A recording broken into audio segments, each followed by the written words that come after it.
Welcome to the new era of rapid change and tension in the world's political and military arena in the 20th century. The two superpowers, the United States and the Soviet Union, came together and engaged in a major arms race. The unknown factor of this period was the transformation of nuclear energy into power. Although nuclear technology was initially developed for non-military purposes, its military applications began to spread rapidly. Despite its revolutionary potential as an energy source, uncontrolled power could lead humanity to disaster. The construction of nuclear power plants gained momentum worldwide, and in the Soviet Union in particular, this energy source became a symbol of industrialization and military advantage. The accident that occurred in 1986 at the Chernobyl nuclear power plant in the Ukrainian town of Pripyat was recorded as the world's worst nuclear disaster. Chernobyl was a picturesque Ukrainian town covered in green trees and filled with cherry and apple orchards. In 1971,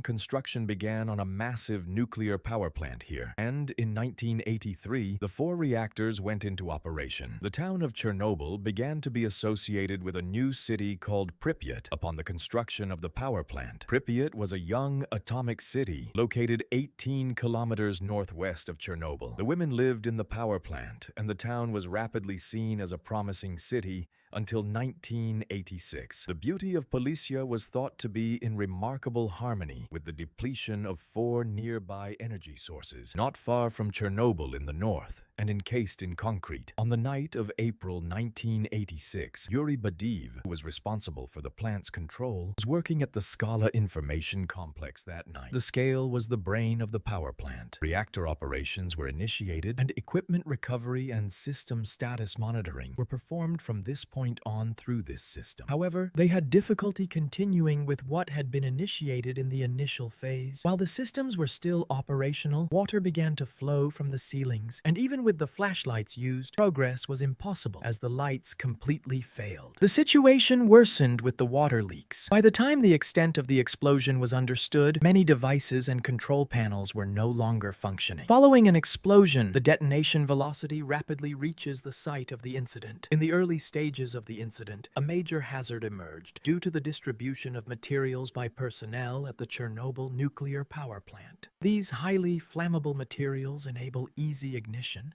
and cause the ground to become a melting surface underfoot. The team working on the fire control list was clustered to exit through the normal explosion routes. However, this was much more dangerous due to the presence of radioactive materials. During fire suppression, the teams unknowingly kicked up the radioactive graphite content and were exposed to radiation. While the fire suppression operation was ongoing, the health condition of the fire department personnel began to deteriorate rapidly. Around 2:25, symptoms of severe radiation poisoning began to manifest, and most of them were urgently transported to the hospital. At this stage, Pravik appeared similar to the team members using their methods. However, the young firefighter's situation was no different. He did not hesitate to support his team and continued until the very end. However, Pravik was walking towards death. Shortly after the events, lives would be lost. In the initial moments of the accident, medical teams were prepared for the injured and those exposed to smoke due to the scale of the incident. However, when they arrived at the scene, they encountered a much different situation. Firefighters and power plant workers reported symptoms such as gastric distress, fatigue, and vomiting instead of burns. These were the initial signs of severe poisoning. However, the health team's assessments of this condition varied over time.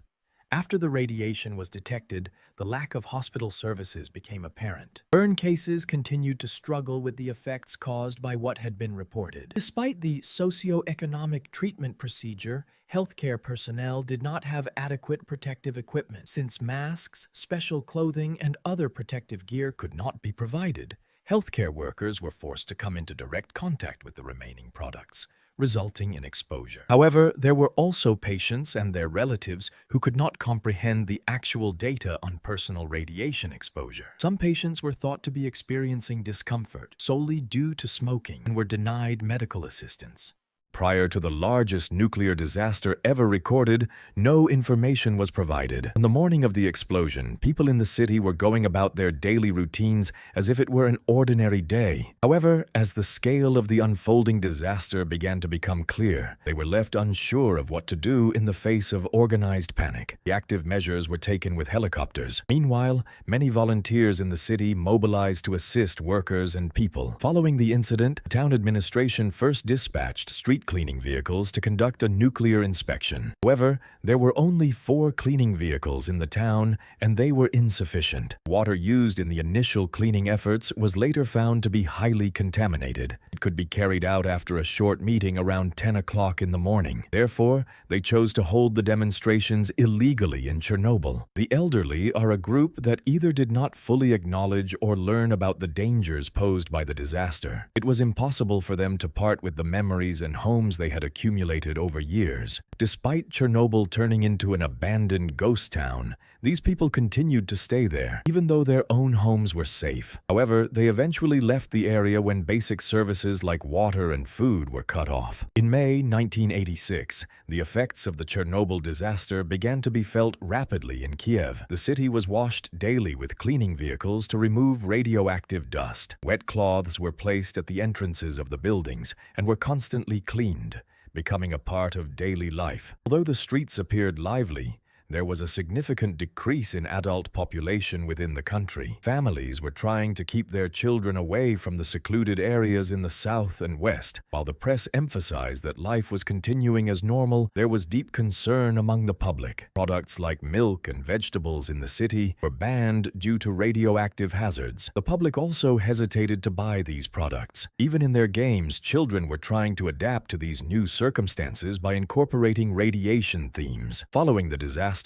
long ticket queues formed at train stations and airports. Speculation is rife among people trying to flee the city, and ticket prices have skyrocketed. Meanwhile, the fear of a new explosion stemming from the nuclear accident that occurred immediately after the disaster is rapidly spreading in Kiev. Experts stated that the ratio of the chemicals constituted a core of instability, and that contact between them could lead to an explosion. To prevent this danger, immediate intervention was necessary. Teams commissioned by the Soviet government began action to drain the water under the structure. Despite the high level of this mission, it was released to the public by volunteers. Captain Pedro Borowski and his team, wearing special protective gear, began laying the necessary pipes to drain the depressions in areas with high radiation levels. However, technical difficulties arose during the work, damaging the pipes. The team's safety allowed them to return to the area and begin repairing the pipes and draining the water. This operation went down in history as one of the critical interventions that prevented the disaster from worsening. Despite the high radiation levels one of the workers was exposed to, they were promoted based on their capabilities. It was reported that the possibility of an explosion had been eliminated when the operation was completed. However,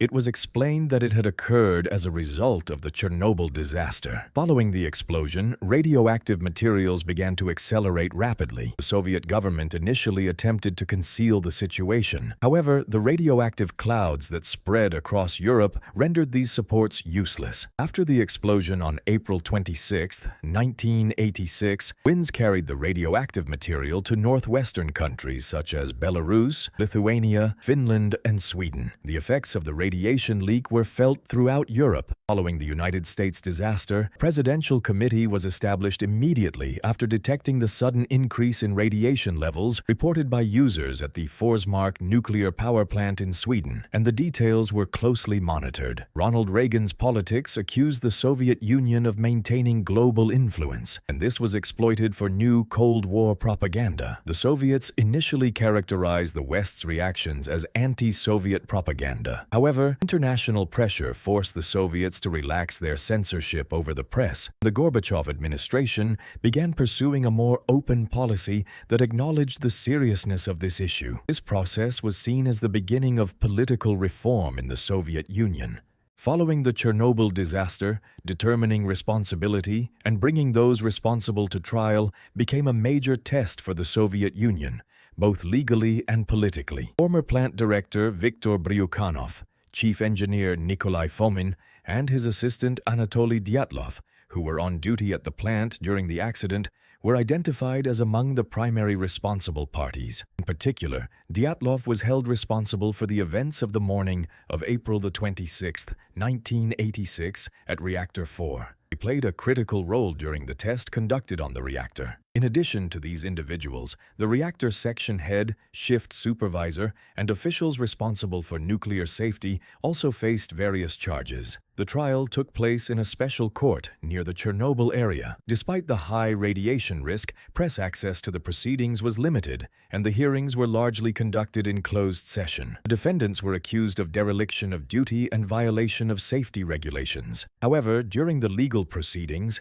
the question of whether the accident was solely caused by human error was not thoroughly investigated. The Soviet authorities preferred to place the blame largely on individuals. This approach caused structural problems in the nuclear system to remain in the background. However, deficiencies in the reactor design and security vulnerabilities were among the root causes of the disaster. One of the most prominent figures at this point was scientist Valery Legasov. Legasov presented the comprehensive report prepared on behalf of the Soviet Union at the conference held in Vienna by the International Atomic Energy Agency in 1986. In his presentation, he clearly outlined the technical details of the accident and the shortcomings in the nuclear system. While these statements sparked a great deal of international attention, they also caused controversy within the Soviet Union. After the conference, Legasov's health condition gradually deteriorated. Effects of radiation exposure had severe consequences, both physically and psychologically. At the same time, due to his statements, he received criticism from certain circles and faced significant career difficulties. Over time, its influence in the scientific and institutional spheres diminished. The Chernobyl disaster was not limited to Ukraine alone. The radioactive fallout affected a wide geographical area. From Europe to Asia, Turkey was among the countries affected by this situation. Serious concerns have arisen regarding agriculture and animal husbandry, particularly in the Black Sea region. There were delays in informing the public in Turkey after the disaster. This situation has caused anxiety among the population. Although officials of the time made statements aimed at alleviating concerns, scientists continued to draw attention to the long-term effects of radiation. In subsequent years, discussions arose regarding an increase in certain health problems in the Black Sea region. Following the explosion in 1986, a large portion of the power plant became unusable. It is predicted that the effects in the region will last for many years. After the initial protective sarcophagus proved insufficient over time, a more advanced structure was put into operation in 2016. This large steel structure aims to contain the spread of radiation by completely encasing the old reactor. The Chernobyl disaster is not only a nuclear accident, it also holds its place in history as a global event that contains important lessons regarding management, transparency, and safety. According to some independent studies, the Chernobyl nuclear disaster caused the direct or indirect deaths of approximately 200,000 people. Due to the effects of the disaster, hundreds of thousands of children were born with various disabilities. There was a terrifying increase in cancer cases. The negative effects of the accident are expected to last for generations.